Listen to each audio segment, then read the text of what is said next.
الحمد لله رب العالمين والعاقبة للمتقين والصلاة والسلام على سيد الأنبياء والمرسلين وعلى آله وأصحابه وأزواجه وذرياته أجمعين أما بعد فأعوذ بالله من الشيطان الرجيم بسم الله الرحمن الرحيم يا أيها الناس إنا خلقناكم من ذكر وأنثى وجعلناكم شعوبا وقبائل لتعارفوا إن أكرمكم عند الله أتقاكم وقال تعالى واعتصموا بحبل الله جميعا ولا تفرقوا صدق الله العظيم وصدق رسوله النبي الكريم ونحن على ذلك من الشاهدين والشاكرين والحمد لله رب العالمين۔ واجب الاحترام ساتھیوں، بزرگوں، نوجوانوں اور معصوم بچوں، اس وقت میں اور آپ اپنی آنکھوں سے پوری دنیا کے حالات دیکھ رہے ہیں، موبائل کے ذریعے سے، سوشل میڈیا کے ذریعے سے پوری دنیا پر ہماری نظریں ہیں۔ اسی طریقے سے آج تمام کے تمام انسان پریشانی کے عالم میں ہیں، خاص طور سے اللہ کو ماننے والا، نبی پر ایمان رکھنے والا بڑی کشمکش کا شکار ہے۔ خاموش رہے تو مصیبت، اور اگر زبان کھولے تو مصیبت۔ لہذا ایسے وقت میں ہمیں سب سے پہلے کن اعمال کی ضرورت ہے؟ ان اعمال کو ہم سنیں اور اپنی زندگی کے اندر لانے کی کوشش کریں۔ سب سے پہلی چیز، میرا اور آپ کا اللہ ہر وقت میں جو مجھے اور آپ کو سب سے بڑی نصیحت کرتا ہے،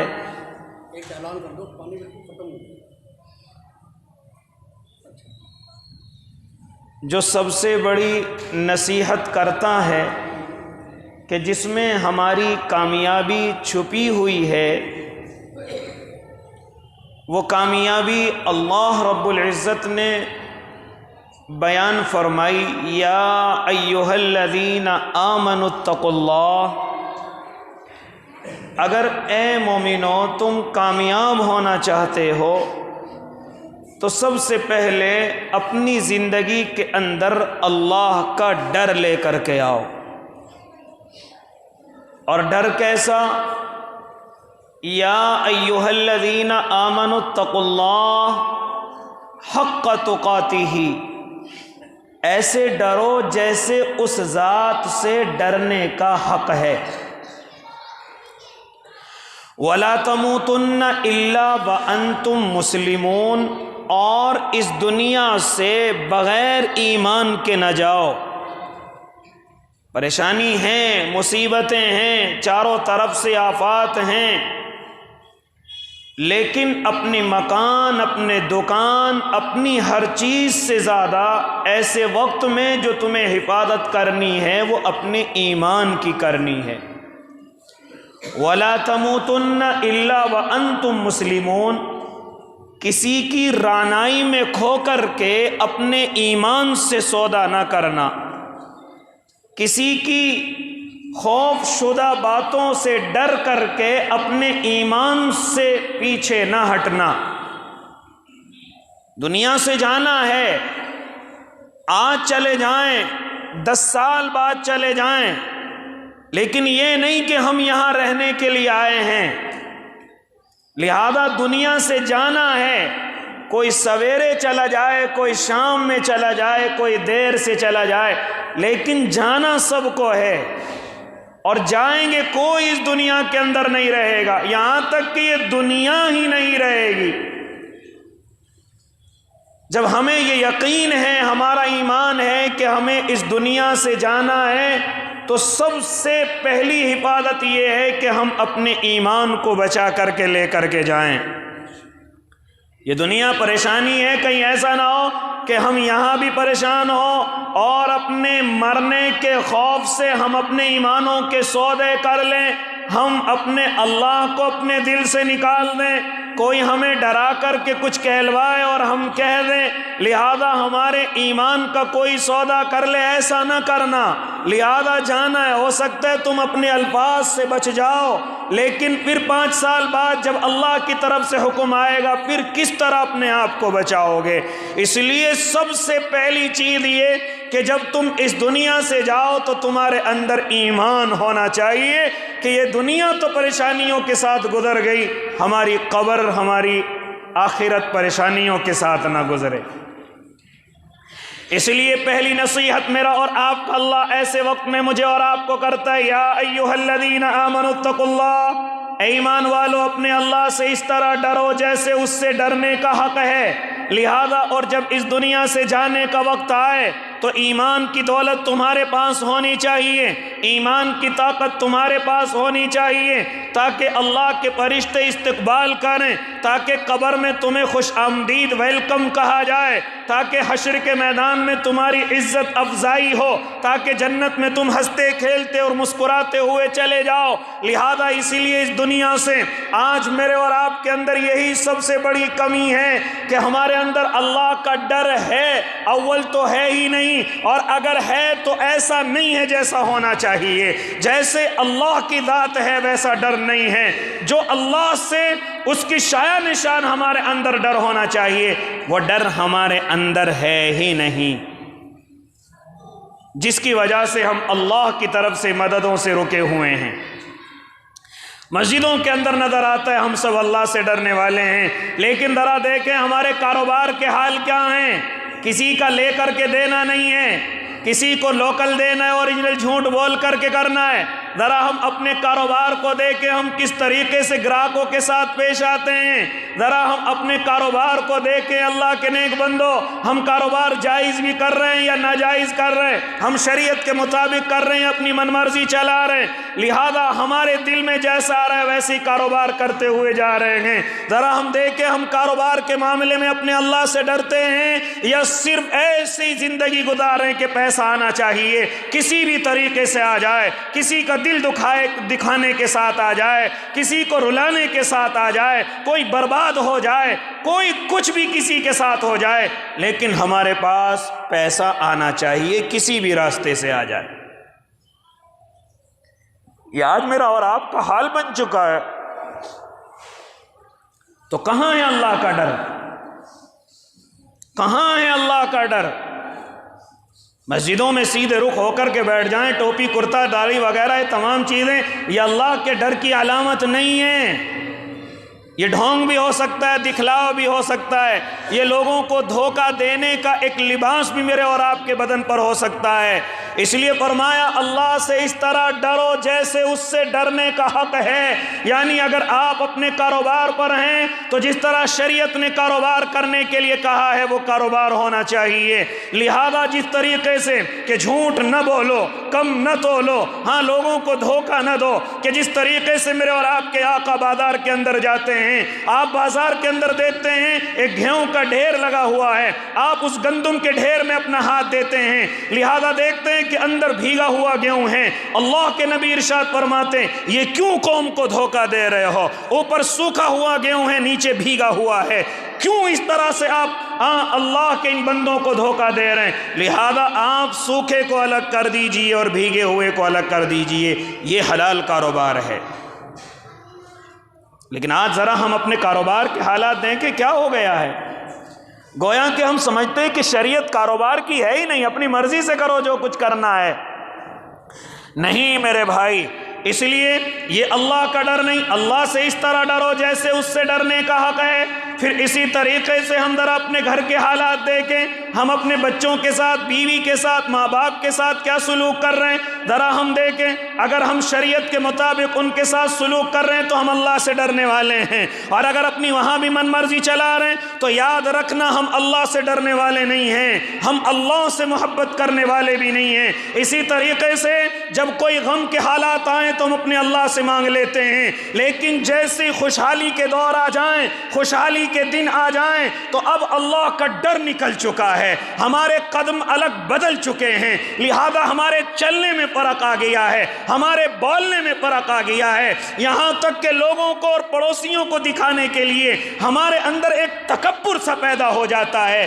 لہذا او اللہ کے نیک بندو، اسی طرح خوشحالی کے معاملے میں اگر گھر میں بیاہ شادی کا ماحول ہو جائے تو ہم رشتہ داروں کو بھی راضی رکھتے ہیں، ملنے جلنے والوں کو بھی راضی رکھتے ہیں، یہاں تک کہ ہتھیلی پٹکانے والے مانگنے والے آ جائیں ان کو بھی راضی کر دیتے ہیں، یہاں تک کہ شیطان کو ہر طریقے سے راضی کرتے ہیں۔ لیکن ذرا ہم غور کریں، ہم اپنی بیاہ شادیوں کے ذریعے سے اپنے اللہ کو بھی راضی کر رہے ہیں یا اس کو ناراضی کر رکھا ہے؟ تو کہاں ہے پھر اللہ کا ڈر؟ اس لیے میرا اللہ سب سے پہلی نصیحت مجھے اور آپ کو کر رہا ہے، اگر اس دنیا میں کامیاب ہونا چاہتے ہو تو اللہ سے اس طرح ڈرو جیسے اس سے ڈرنے کا حق ہے۔ اللہ سے ڈرنے کا مطلب اور مقصد کیا ہے؟ تمہاری زندگی اللہ کے مطابق ہونی چاہیے، تمہاری زندگی کے ہر قدم نبی کی زندگی کے مطابق ہونے چاہیے۔ اس کے بعد دوسری نصیحت میرا اور آپ کا اللہ ارشاد فرما رہا ہے، وہ دوسری نصیحت کیا ہے؟ وَاعْتَصِمُوا بِحَبْلِ اللَّهِ جَمِيعًا، اللہ کی رسی کو تمام کے تمام ایک جگہ مل کر کے مضبوطی سے پکڑ لو۔ وہ اللہ کی رسی کیا ہے؟ قرآن کریم ہے، اللہ کا کلام ہے، اللہ کے قرآن کو مضبوطی سے پکڑو، اس کے اندر جو احکام آئے ہیں اس پر عمل کرو، جو اللہ نے حکم دیا اس پر عمل کرو، جن چیزوں سے روکا ان سے رک جاؤ، جن چیزوں پر چلنے کے لیے منع کیا ان سے رک جاؤ۔ یہ ہے اللہ سے ڈرنا، یہ نہیں کہ صرف زبان سے اللہ میری توبہ، اور کاروبار میں حرام چل رہا ہے، زبان سے اللہ میری توبہ، سود اور بیاج کا کاروبار چل رہا ہے، زبان سے اللہ میری توبہ، جوئے اور سٹے میں اور آپ پھنس چکے ہیں، زبان سے اللہ میری توبہ، لیکن لوگوں کو ستانے سے باز نہیں آ رہے ہیں۔ اس لیے فرمایا کہ اللہ سے ایسے ڈرو جیسے اس سے ڈرنے کا حق ہے، اور جو قرآن کریم کے احکامات ہیں ان پر عمل کرو، اپنی مرضی سے زندگی نہ گزارو۔ اگر اپنی مرضی سے گزارو گے تو پھر دوسری قوم تم پر مسلط ہو جائے گی، رونا، پریشان ہونا، لیکن اس رونے اور پریشانی کا کوئی حل تمہیں نہیں ملے گا، نہ اس رونے سے تم پر کسی کو ترس آئے گا، نہ اس رونے سے تم پر کسی کی مدد آئے گی۔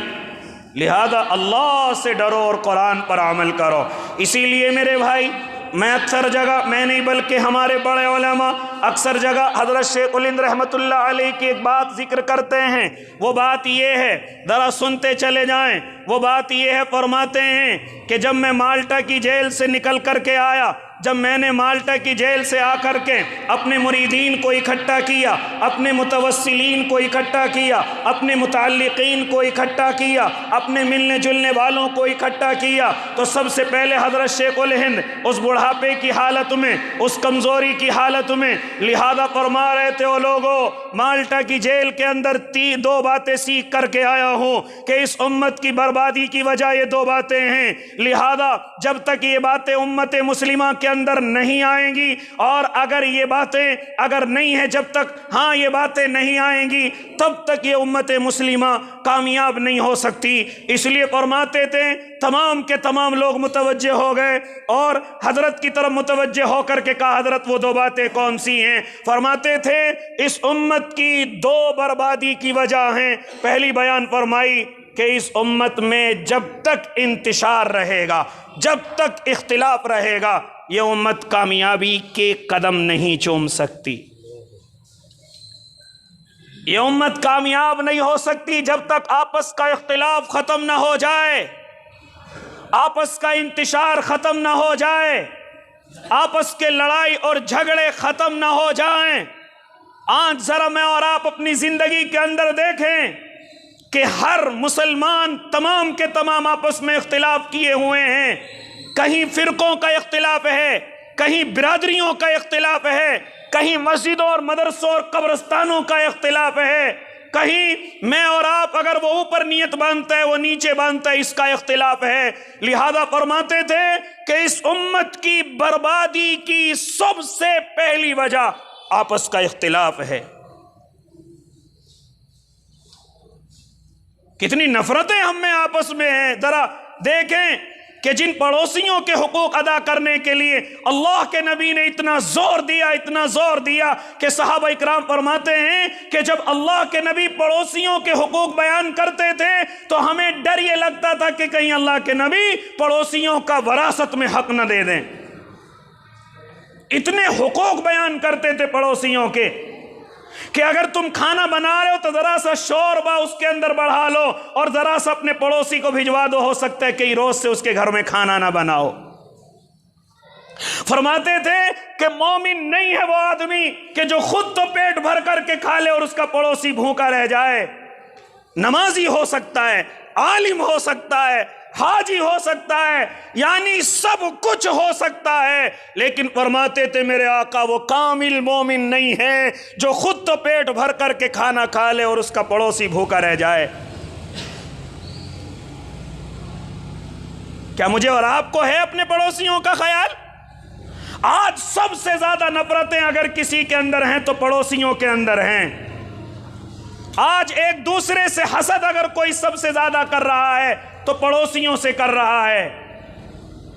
ذرا دیکھیں، بتلانے کی اور زور دینے کی ضرورت نہیں ہے، ذرا میں اور آپ غور کریں کہ میں اور آپ پڑوسیوں سے کتنی محبت کرتے ہیں۔ کیا آپس میں پڑوسیوں سے حسد اور جلن نہیں ہے؟ کیا ایک دوسرے کے مکان سے میں اور آپ نہیں جلتے؟ کیا ایک دوسرے کی گاڑیوں سے میں اور آپ دل کے اندر اپنے ایک درد سا پیدا نہیں ہوتا؟ کسی کے بچے کی نوکری لگ جائے کیا میں اور آپ اس کے حسد نہیں کرتے؟ یہاں تک کہ کسی کے بچے سے غلطی ہو جائے کیا ہم پڑوسیوں کا ڈھنڈورا پورے شہر کے اندر نہیں پیٹتے؟ ارے فلاں کے لڑکے نے یہ غلطی کر دی ہے، فلاں کی لڑکی نے یہ غلطی کر دی ہے۔ یہ سب کیا ہیں؟ اے اللہ کے نیک بندے، پڑوسیوں کے حقوق پر سب سے زیادہ میرے آقا نے زور دیا اور ہم نے پڑوسی کی محبت کو ہی ختم کر دیا، پڑوسیوں کی محبت کو ہی ختم کر دیا۔ یہاں تک کہ بعض گھر تو میں نے ایسے بھی دیکھے ہیں، اجی میرا پڑوس اچھا نہیں ہے، میں تو یہاں سے مکان بیچ کر کے جا رہا ہوں، میں یہاں سے اس گلی میں نہیں رہنا چاہتا، میں اس محلے میں ہی نہیں رہنا چاہتا، یہاں کے لوگ ٹھیک نہیں ہیں، یہاں کے فلاں ٹھیک نہیں ہیں۔ آخر مسلمانوں تمہیں ہو کیا گیا؟ ایک زمانہ وہ تھا کہ جب پڑوسیوں کے حقوق پر عمل کیا جاتا تھا تو باہر کے لوگ آ کر کے مسلم خاندانوں کے اندر اور مسلم محلوں کے اندر اپنے گھر بنایا کرتے تھے کہ اگر کہیں سکون ہے تو یہاں مسلم محلوں میں ہے، اگر کہیں عزت کی حفاظت ہے تو مسلم محلوں میں ہے، اگر کہیں جان اور مال کی حفاظت ہے تو مسلم محلوں میں ہے۔ آج مسلم محلوں سے غیر نہیں بلکہ اپنا بھائی دور جانے کی کوشش کرتا ہے، مکان بیچ کر کے مجھ سے اور آپ سے الوداع کہہ کر کے کہیں بھی رہنے کی کوشش کرتا ہے۔ یہ سب کیا ہے اللہ کے نیک بندے؟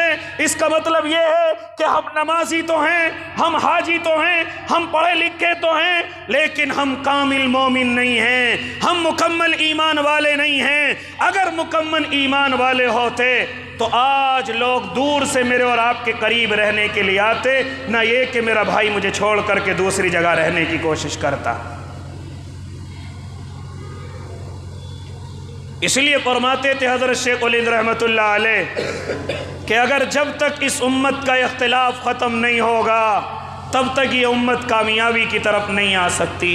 یہ امت دنیا کا کھلونا بن جائے گی، یہ امت دنیا کی ٹھوکروں میں آ جائے گی، اس امت کو ذلیل اور رسوا کیا جائے گا، اس امت کے خلاف تمام کے تمام لوگ ایک جگہ اکٹھے ہو جائیں گے، تمام کے تمام لوگ اس کے خلاف مشورے کریں گے، اس کو مارنے کی دعوت دیں گے، اس کو ذلیل کرنے کی دعوت دیں گے، ان کی عزتوں پر حملے کرنے کی آپس میں دعوت دی جائیں گی. یہ تمام چیزیں ہو رہی میں اور آپ اپنی آنکھوں سے دیکھ رہے ہیں. کیا ہم نہیں دیکھتے کہ میری اور آپ کی بچیوں کی عزتوں کو نیلام کرنے کی دعوت دی جاتی ہیں؟ کیا میں اور آپ نہیں دیکھتے کاروباروں پر حملے کیے جاتے ہیں؟ کیا میں اور آپ نہیں دیکھتے کہ مسجدوں مدرسوں کی رونقیں ختم ہو چکی ہیں؟ کیا میں اور آپ نہیں دیکھتے علماء کی قدر و منزلت اور ان کے جو باتوں کی جان تھی وہ سب کچھ ہماری وجہ سے ختم ہو چکی ہے؟ لہذا فرمایا یہ امت کامیاب نہیں ہو سکتی جب تک اس امت کا اختلاف ختم نہ ہو جائے.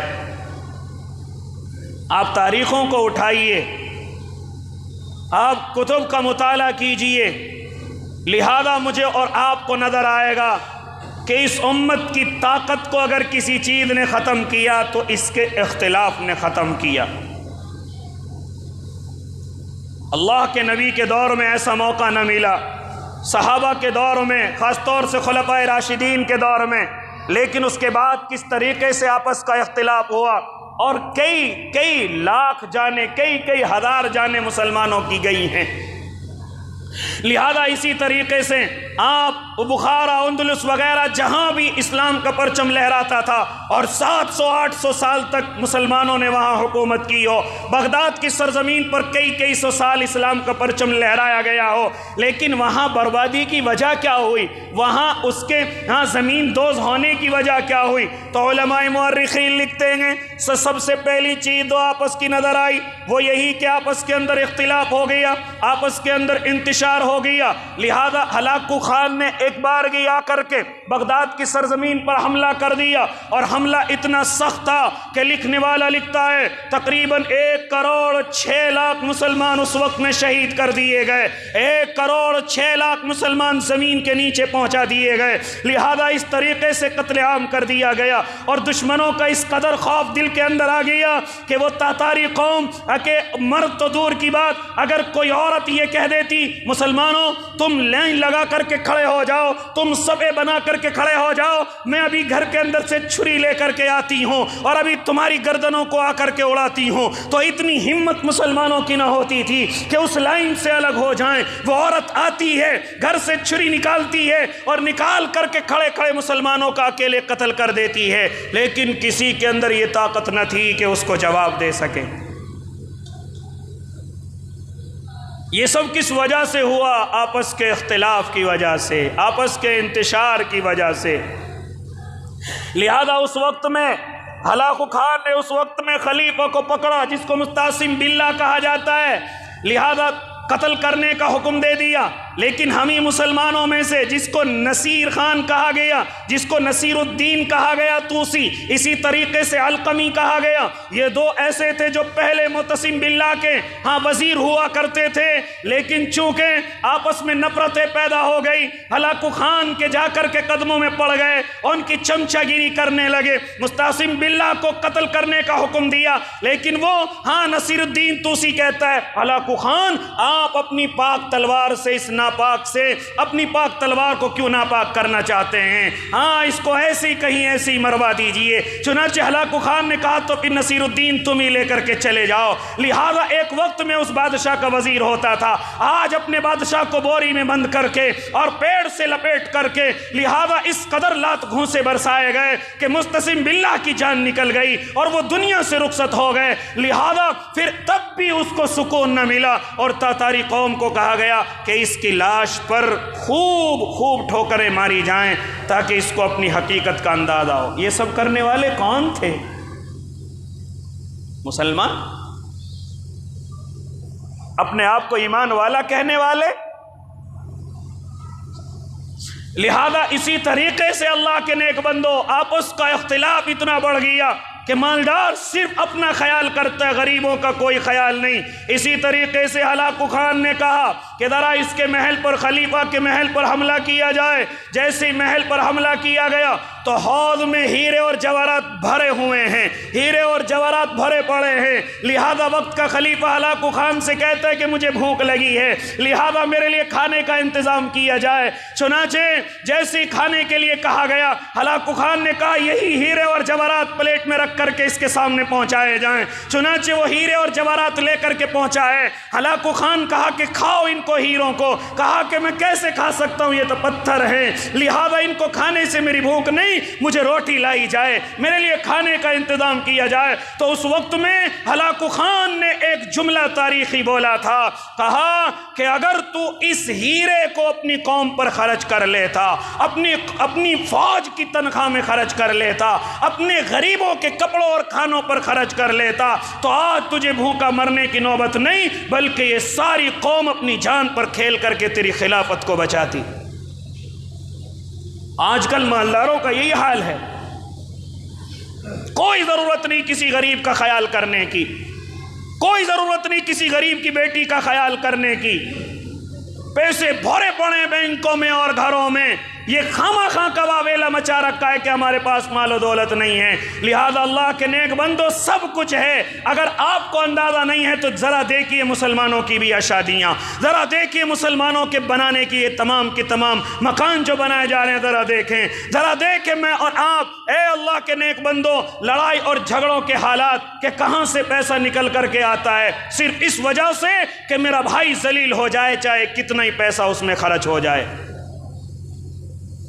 غریبوں کے لیے کچھ نہیں، کمزوروں کے لیے کچھ نہیں، جو بیچارے بھوکے مر رہے ہیں ان کے لیے کچھ نہیں، جن کی بیٹیاں جوان ہو گئی ان کے لیے کچھ نہیں، کمزوروں کے لیے، بے قصور جیلوں کے اندر بند ہیں ان کے لیے میرے اور آپ کے پاس کچھ نہیں۔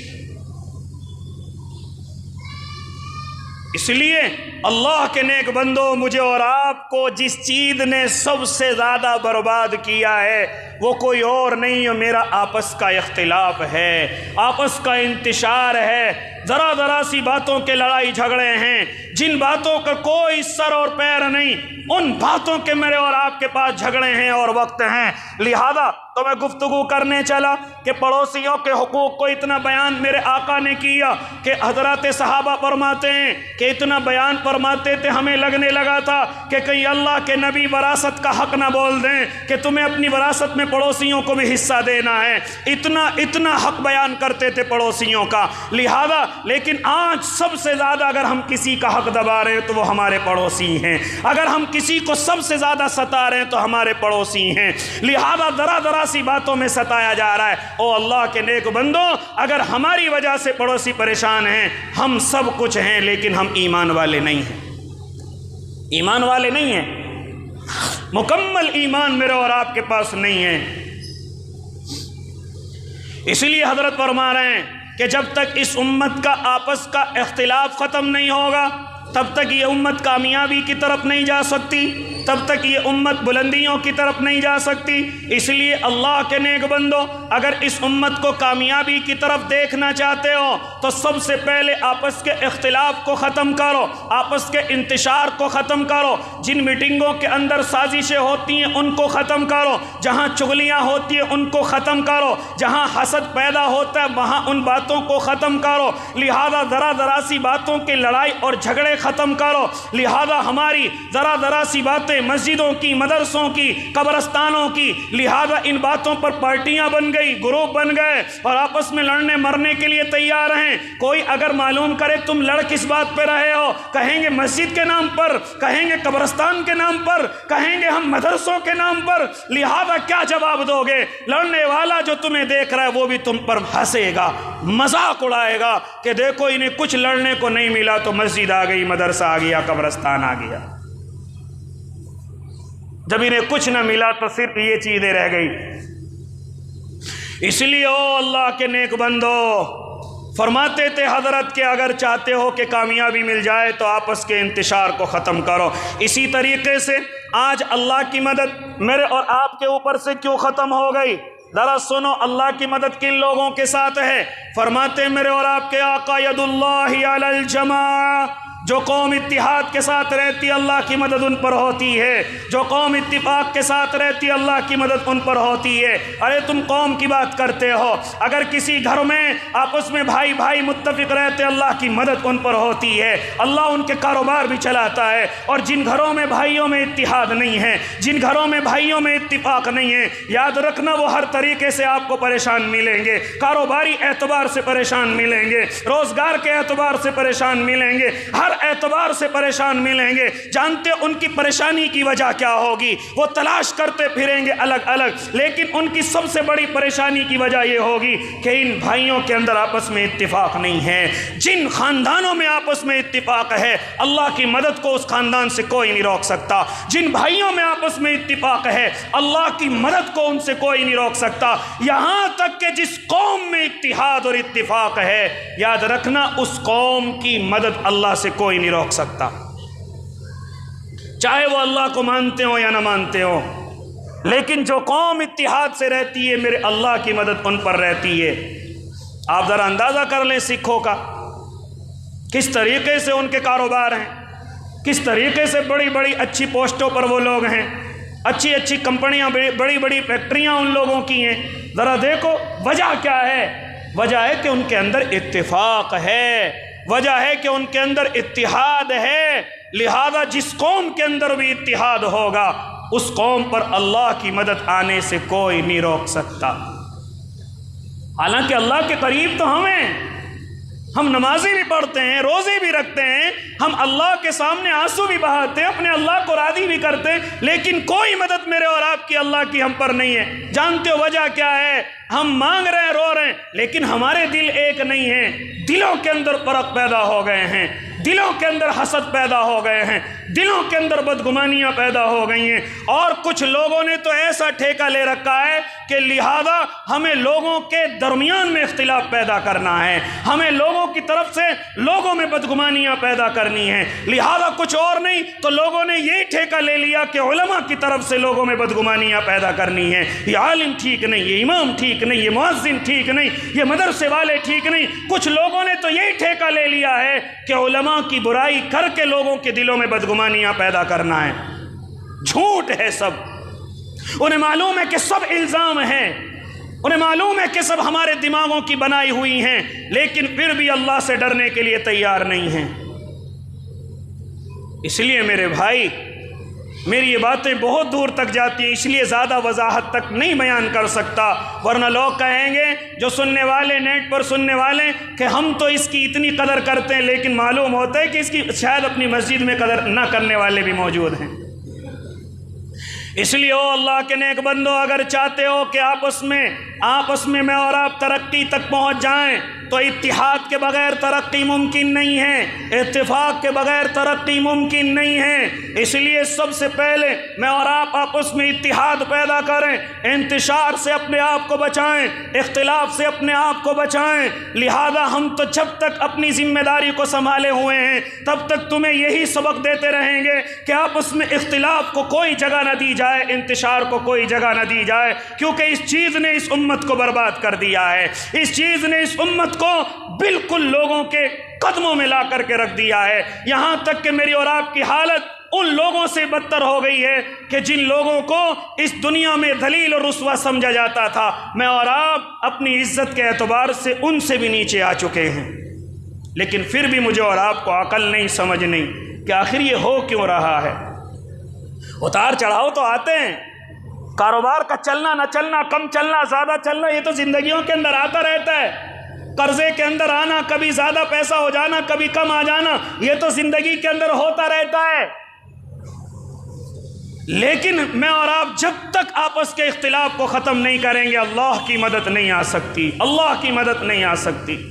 جب تک ایک دوسرے کو اپنا بھائی نہیں سمجھیں گے، جب تک ایک دوسرے سے محبت سے باتیں نہیں کریں گے، تب تک اللہ کی مدد میرے اور آپ کے اوپر نہیں آ سکتی۔ تو پہلی چیز کیا فرماتے تھے میرے اور آپ کے حضرت شیخ الہند رحمۃ اللہ علیہ کہ اس امت کی سب سے بڑی بربادی کی وجہ آپس کا اختلاف ہے، آپس کا انتشار ہے، آپس کے لڑائی اور جھگڑے ہیں، آپس کے حسد اور کینہ اور بغض اور چغلیاں ہیں۔ جب تک یہ ختم نہیں ہوگی یہ امت کامیاب نہیں ہو سکتی۔ اسی کے ساتھ ساتھ دوسری بات فرمائی کہ اس امت نے قرآن کو ترک کر دیا ہے، قرآن کو چھوڑ دیا ہے۔ فیس بک تو کھلتا ہے لیکن قرآن کھلنے کا کوئی وقت نہیں، واٹس ایپ اور یوٹیوب تو کھلتا ہے لیکن قرآن کھولنے والا آج گھروں کے اندر موجود نہیں، لہذا سب کچھ سیکھ لیتے ہیں لیکن قرآن کو سیکھے ہوئے گھر کے اندر موجود نہیں۔ لہذا آج موبائل اگر 1 گھنٹہ دور ہو جائے تو ہمارے اندر ایک تڑپ سی پیدا ہوتی ہے، کسی کا فون تو نہیں آیا، کسی کا میسج تو نہیں آیا، فوراً یوٹیوب، فیس بک اور اس طریقے سے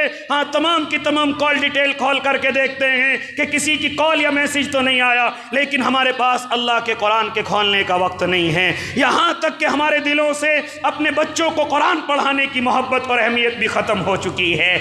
لہذا او اللہ کے نیک بندو، اگر چاہتے ہو کہ میں اور آپ اس دنیا کے اندر کامیابی کے ساتھ رہیں، میں اور آپ اس دنیا کے اندر عزت کے ساتھ رہیں، تو پہلی چیز آپس کے اختلاف کو ختم کر دیا جائے، دوسری چیز قرآن کو مضبوطی سے پکڑا جائے، قرآن پر عمل کیا جائے، قرآن کو سمجھا جائے، قرآن کی تلاوت کی جائے، اپنے بچوں کو قرآن کی طرف لے کر کے جایا جائے اور آپس کے اختلاف کو سب سے پہلے ختم کیا جائے۔ انشاءاللہ ختم کریں گے نا بھائی، آپس کی نفرتیں ختم کریں گے۔ لہذا اگر کوئی کسی کے خلاف مجھے اور آپ کو بدگمان کرنے کی کوشش کرتا ہے تو اس کی باتوں میں نہیں آئیں گے، بلکہ اس سے تحقیق کریں گے اگر واقعی میں ایسا ہے۔ اگر نہیں ہے تو اللہ کا شکر ادا کریں کہ ہمارا یہ آدمی بالکل پاک اور صاف ہے، ہمارا یہ آدمی بالکل صاف ستھرا ہے۔ اس لیے سب سے پہلی چیز جو ہمیں ختم کرنی ہے وہ آپس کا اختلاف ختم کرنا ہے، ورنہ او اللہ کے نیک بندو، عقل مند کے لیے اشارہ کافی ہے۔ اس وقت میں اور آپ نفرت کے بارود پر بیٹھے ہوئے ہیں، اگر ذرا سی چنگاری لگ گئی تو یاد رکھنا نہ میں بچوں گا، نہ آپ بچیں گے، نہ مسجدوں کے مینارے بچیں گے، نہ مسجدوں کی زمینیں بچیں گی۔ کیا آپ نہیں دیکھ رہے کہ ذرا سی باتوں پر کتنے بڑے واویلے اور کتنی بڑی بڑی جان جا رہی ہیں؟ لیکن مجھے اور آپ کو ذرا سی، ہم تو صرف اپنی مسجد اور محلے کا سوچ رہے ہیں، لیکن ذرا دیکھیں کہ اس وقت میں اور آپ نفرت کے بارود پر بیٹھے ہوئے ہیں، کوئی میرا اور آپ کا خیال کرنے والا نہیں، کوئی میرے اور آپ کے مکانوں کو بچانے والا نہیں، کوئی میرے اور آپ کے کاروباروں کو بچانے والا نہیں۔